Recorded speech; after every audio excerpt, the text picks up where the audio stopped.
Over the past few years, I've met some sincere, patriotic, well-meaning people who have told me they want to make America great again. But when I asked them to explain how they intended to do that, they had trouble defining greatness or outlining some kind of plan to achieve it. Of course, there were a few who said things like, well, we just make sure we're the biggest, baddest, meanest, richest nation on earth, so if anybody gives us any crap, we kick their ass.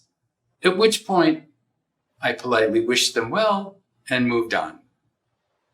This video is for people who love their families and communities, want the best for the country, but could use a clearer vision of what greatness is and how to get us there. Okay, you might ask, why should we listen to you?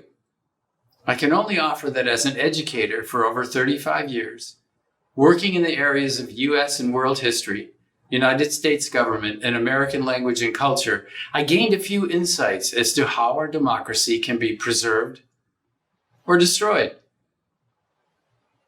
Now that we're engulfed in a perfect storm of social, economic, and pandemic disaster, I feel the need to offer some of what I've learned to perhaps help clarify how the elusive quality of greatness can be achieved.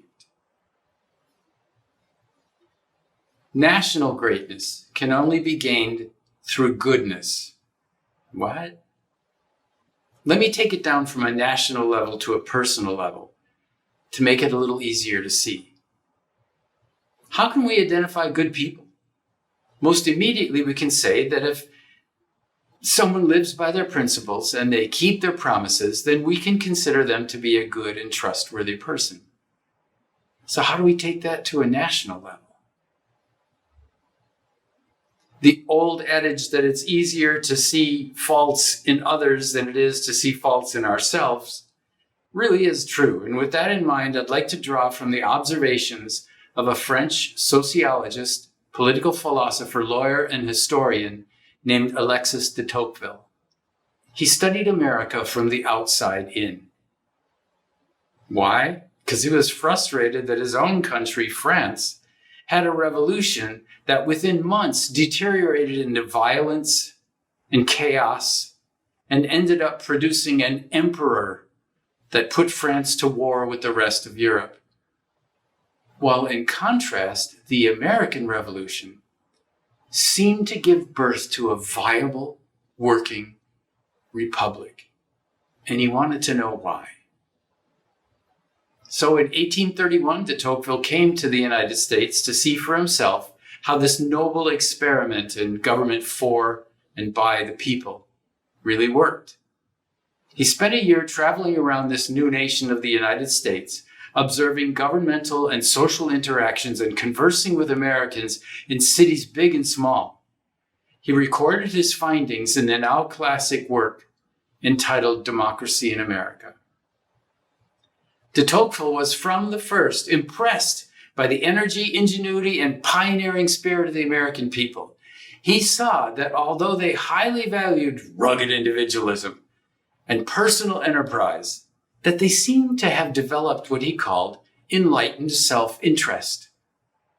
This is a phenomenon in which Americans were willing to devote personal resources and time to public ends because they realized that the success of their private ambitions and enterprises in large part depended upon the success of the democracy as a whole. He was, however, disturbed by some other things that he saw. He couldn't understand why a people who so highly prized freedom and independence could so readily embrace slavery and so easily condone the genocide of the Native American people.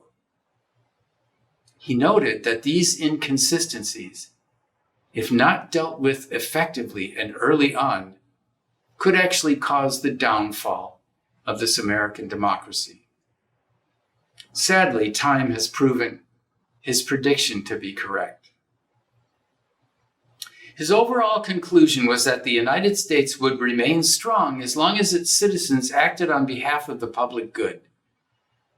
He wrote that the health of a democracy can be measured by the daily activities and functions of its private citizens. So what does that mean for us as a nation now? We need to draw on that enlightened self-interest to enact our principles and keep our promises. So then we can be considered a good and trustworthy nation. The first principle that we need to revisit is at the very foundation of our nation. Forgive me if I am so bold as to paraphrase and correct some of the original oversights. We hold these truths to be self-evident, that all people are created equal, endowed by our Creator with inalienable rights. All people, regardless of race, gender, national origin, spirituality, or sexuality. At this critical point in our history, the common good must mean equality for all. We can be different in our abilities and our expressions, but we all must be held equal in value and equal in accountability. There can be no exceptions or omissions this time. So what are our promises?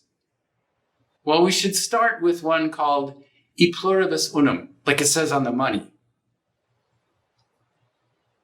We can make one out of many if we look past our differences and embrace our common humanity. Our problems are not black problems, immigrant problems, or the problems of the poor. They're American problems. And it's vital to our survival that we solve them together as Americans. Like it or not, we're all in the same boat, and this ship of state could very well go under. So what of greatness? Greatness is a shared destination, charted by the stars of goodness, equality, and love. And it's time for Americans to pull together, or we will certainly be torn apart. We can do this. I'm betting my future on it.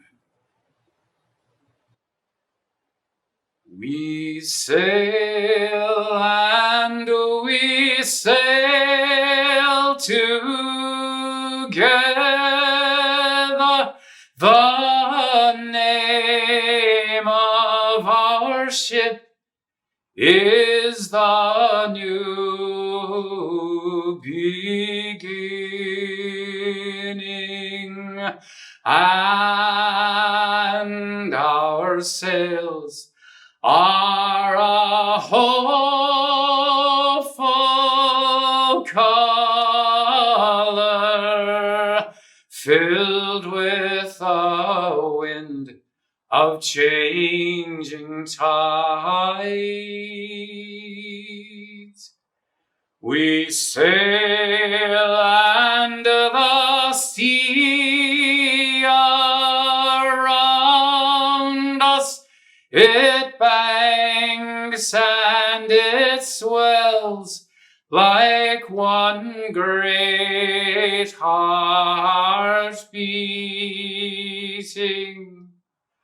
All our lives are now bound together. How can we sink? For we can fly.